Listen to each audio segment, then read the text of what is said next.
compte rendu du gouvernement.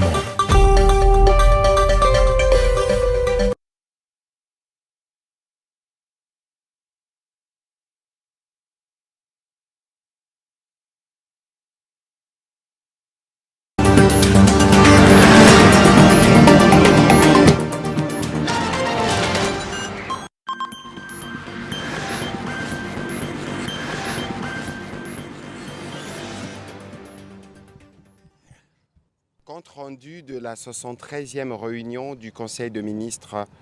la première de l'année 2026. Le président de la République, chef de l'État, a présidé ce vendredi 2 janvier 2026 à la Cité de l'Union africaine, la 76e réunion du Conseil de ministres. 3 points étaient inscrits à l'ordre du jour, à savoir 1. Communication du président de la République, chef de l'État. 2. Point d'information. 3. Approbation d'un relevé des décisions du Conseil de ministres. La communication du président de la République a porté sur 2 points principaux, à savoir 1. De l'entame de l'année 2026 et l'atteinte des résultats de l'action gouvernementale. Le président de la République a tenu à réitérer, à l'endroit de chacune et de chacun, les vœux de paix, de santé, des réussites et d'engagement républicain qu'il avait formulés lors de la 72e réunion du Conseil des ministres. À cette même occasion, il a rappelé les instructions à leur donner, lesquelles demeurent pleinement d'actualité et constituent le socle de notre action collective. L'année 2026, a-t-il insisté,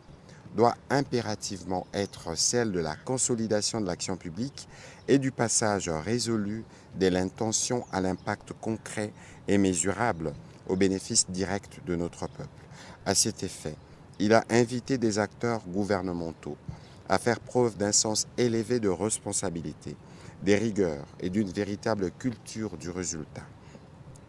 en veillant scrupuleusement à l'achèvement effectif des objectifs assignés au gouvernement, qui soient en cours d'exécution ou non encore réalisés. Le président de la République a insisté à cet égard, sans être exhaustif, sur l'impérieuse nécessité d'accélérer la mise en œuvre effective de la première phase du programme de développement local de 145 territoires, ainsi que des autres projets structurants à fort impact socio-économique, notamment dans les secteurs des infrastructures, de l'agriculture, de la fonction publique, des finances publiques, des transports, de l'économie nationale, des hydrocarbures, de mines, de l'identification de la population et bien d'autres, considérés comme leviers prioritaires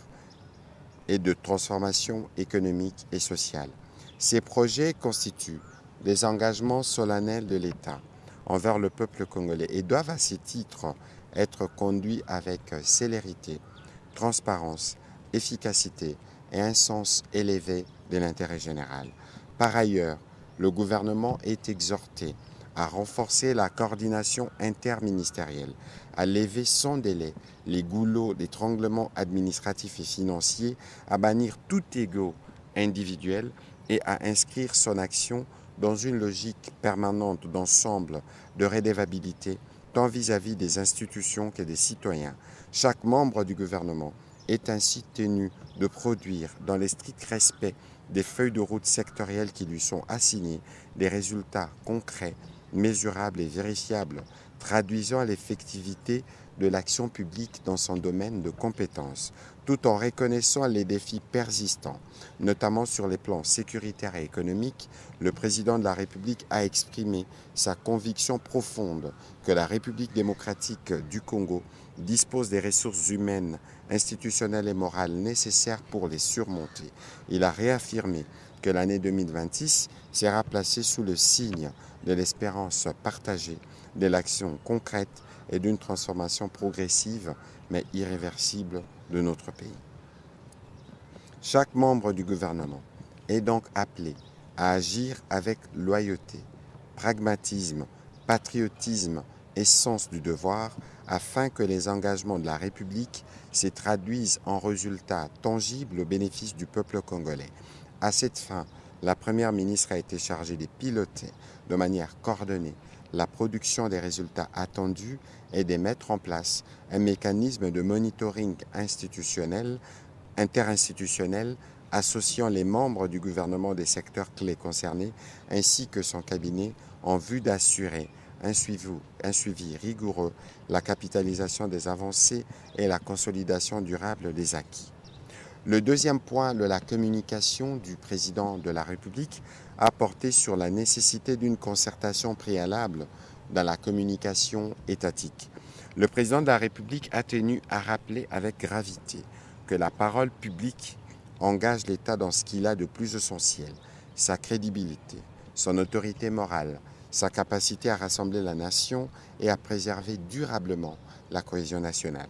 À ce titre, toute expression émanant d'un responsable public doit être empreinte de retenue, des responsabilités et d'un sens aigu de l'intérêt supérieur de la République. À cet égard, il a suivi avec une attention particulière la récente sortie médiatique du porte-parole des Forces armées de la République démocratique du Congo, diffusée sur la chaîne nationale, au cours de laquelle des propos à caractère méprisant et stigmatisant ont été tenus à l'endroit des femmes de la communauté Tutsi. Le président de la République a déploré vivement cette dérive de langage qui ne reflète ni les valeurs républicaines, ni l'éthique de responsabilité, ni à la hauteur de vue attendue de toute prise de parole officielle, a fortiori lorsqu'elle émane d'un membre d'une institution aussi sensible et stratégique que l'armée nationale. De tels propos sont des natures à fragiliser la cohésion nationale, la cohésion sociale, à alimenter des tensions inutiles et à porter atteinte à l'image et à la crédibilité de l'État, tant sur le plan interne qu'externe. Il a dit approuver par ailleurs les mesures prises en son endroit, tout en rappelant avec insistance que la parole de l'État ne saurait être improvisée, émotionnelle ou approximative. Elle doit, en toutes circonstances, être portée avec retenue, responsabilité et clarté d'objectif, en particulier lorsqu'elle concerne des questions complexes, délicates ou susceptibles d'avoir des répercussions sécuritaires, sociales, politiques ou diplomatiques. À ce titre, le président de la République en a appelé à l'ensemble des membres du gouvernement, aux responsables civils et militaires, ainsi qu'à tous les acteurs de la communication publique, à éviter toute sortie médiatique incontrôlée, notamment sur les sujets sensibles touchant à la défense nationale, à la sécurité, à la cohésion sociale et aux relations institutionnelles. La parole publique doit demeurer un instrument de rassemblement, de stabilité et de confiance, et non une source de division et de confusion, a-t-il insisté. Il a encouragé par ailleurs chaque responsable appelé à s'exprimer publiquement au nom de l'État, à se documenter rigoureusement, à maîtriser pleinement les enjeux de dossiers abordés et à mesurer avec discernement la portée de ses propos afin de préserver l'unité nationale, la dignité des institutions et la confiance légitime des citoyens dans l'action publique. Afin d'éviter la répétition de tels manquements et tirant les enseignements de l'incident susmentionné, le président de la République a rappelé ses instructions à l'endroit du ministre de la Communication et des Médias, porte-parole du gouvernement, de mettre en place sans délai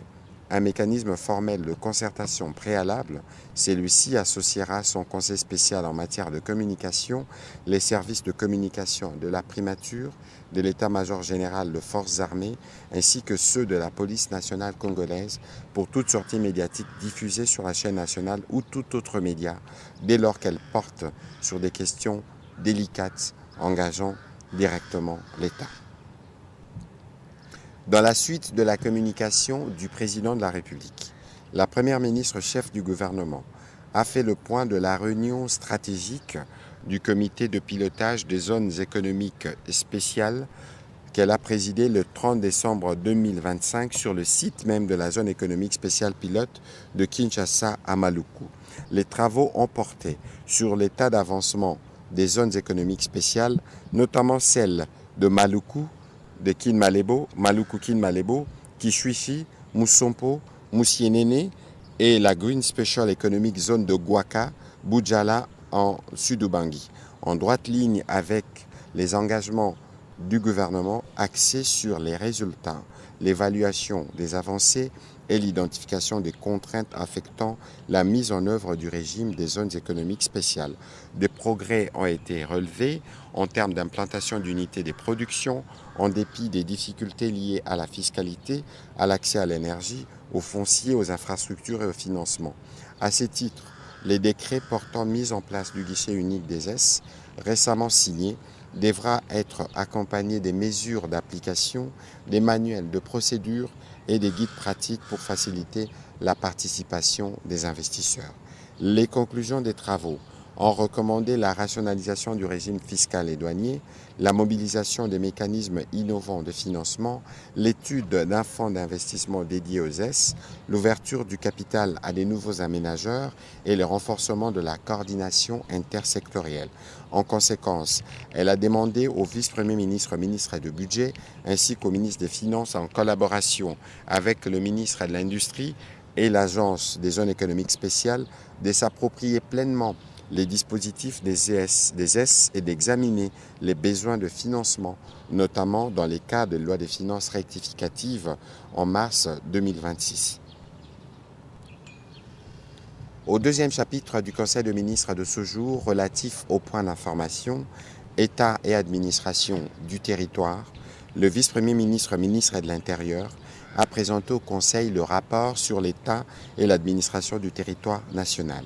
Au cours de la semaine qui s'est achevée, l'état d'esprit de population a été marqué notamment par une large désapprobation des propos de l'archevêque de Lubumbashi et président de la CENCO concernant l'accord de Washington sur la crise sécuritaire dans la partie est du pays. La préoccupation suite à la situation sécuritaire prévalant sur l'axe Uvira-Makobola où persistent les attaques des terroristes de RDF M23. La satisfaction consécutive à la victoire de l'équipe nationale de football contre l'équipe nationale du Botswana, obtenant de ce fait la qualification pour le 8e de finale pour la Coupe d'Afrique des Nations qui se tient au Maroc.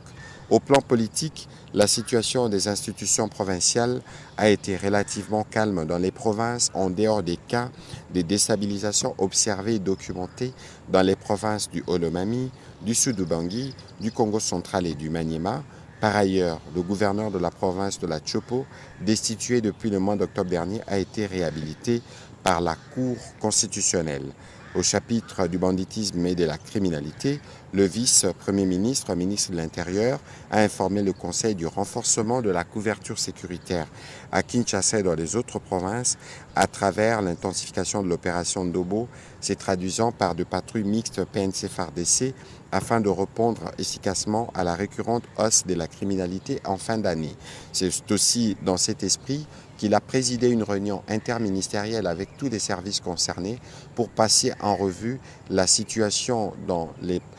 la périphérie de la ville de Kinshasa, notamment avec le phénomène Mobondo. Il a terminé son rapport par la situation aux frontières après avoir fait état de cas de sinistres et catastrophes déplorés au cours de la semaine qui s'est achevée. Il a été complété sur ces chapitres sécuritaires par le vice-premier ministre, ministre de la Défense nationale, qui, lui, à son tour, a fait le point de la situation opérationnelle principalement dans les provinces du Nord et du Sud Kivu, ainsi que des dispositions prises au niveau de forces armées de la République démocratique du Congo pour mettre à mal les aventures de ces agresseurs sur les territoires de la République démocratique du Congo. Sur la situation épidémiologique, le ministre de la Santé publique, Hygiène et Prévention sociale a présenté la situation générale du pays. Spécifiquement en ce qui concerne les choléra, le nombre de nouveaux cas a accru de 914 à 1381 cas suspects, dont 6 décès, soit une létalité de 0,4%, indiquant une tendance à la hausse à la 51e semaine épidémiologique. 126 nouveaux cas suspects, dont 2 décès, ont été rapportés à Kinshasa au cours de la même période. S'agissant du Mpox, le nombre de nouveaux cas suspects est resté stationnaire de 231 à 232 à la 51e semaine après la tendance baissière de notification avec une réduction du nombre de cas positifs observés depuis quelques semaines. le ministre de la Santé a rassuré de l'efficacité des dispositifs de riposte et des actions en cours dans l'objectif d'éradiquer ces épidémies. Note d'information relevant du secteur du commerce extérieur. Donnant suite à la recommandation de la 65e réunion du Conseil des ministres du 31 octobre 2025, le ministre du Commerce extérieur a présenté la note d'information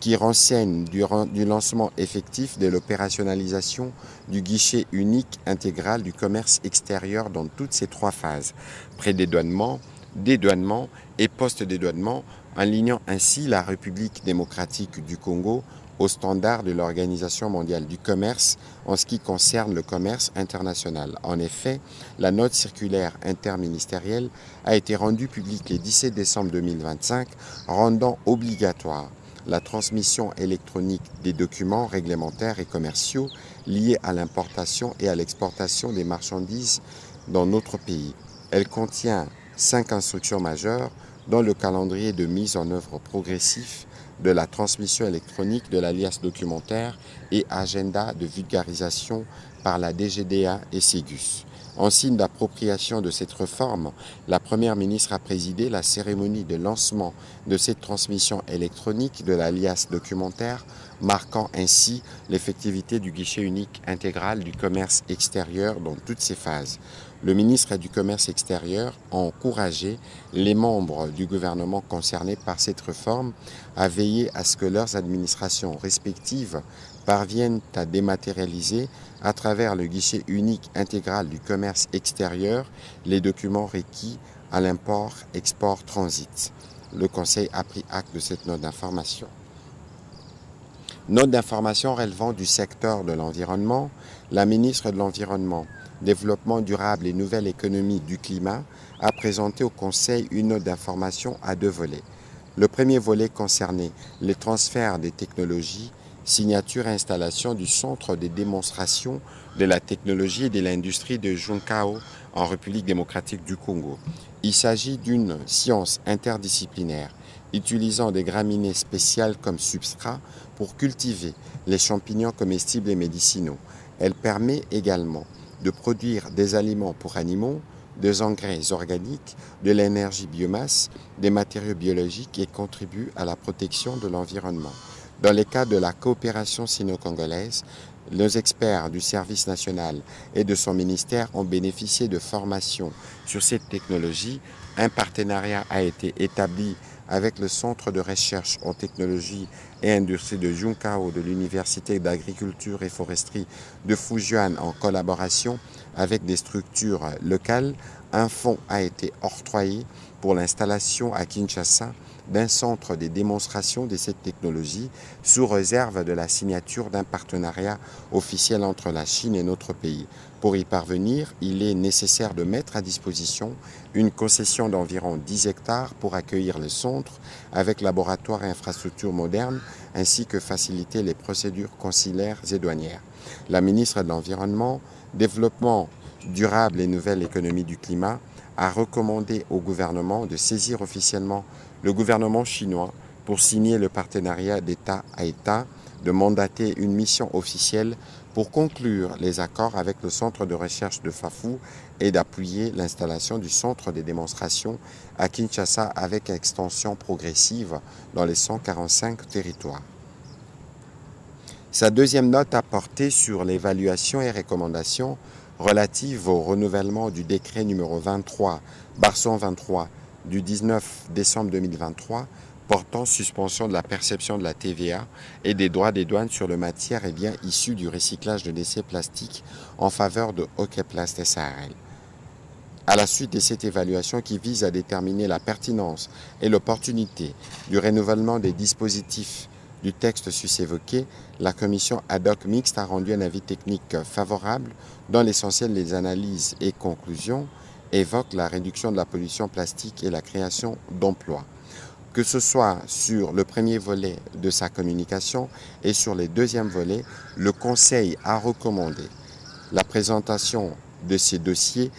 sous forme de dossiers à la prochaine réunion en vue des avis et des délibérations qui permettront de décider, notamment en ce qui concerne la problématique de plastique à Kinshasa et partout en République démocratique du Congo. Au troisième et dernier chapitre du Conseil des ministres de ce jour, relatif à l'approbation d'un relevé des décisions, les membres du Conseil ont approuvé le relevé des décisions prises lors de la 72e réunion ordinaire du Conseil des ministres du vendredi 26 décembre 2025. Commencée à 14h25, la réunion du Conseil des ministres a pris fin à 15h55. Je vous remercie.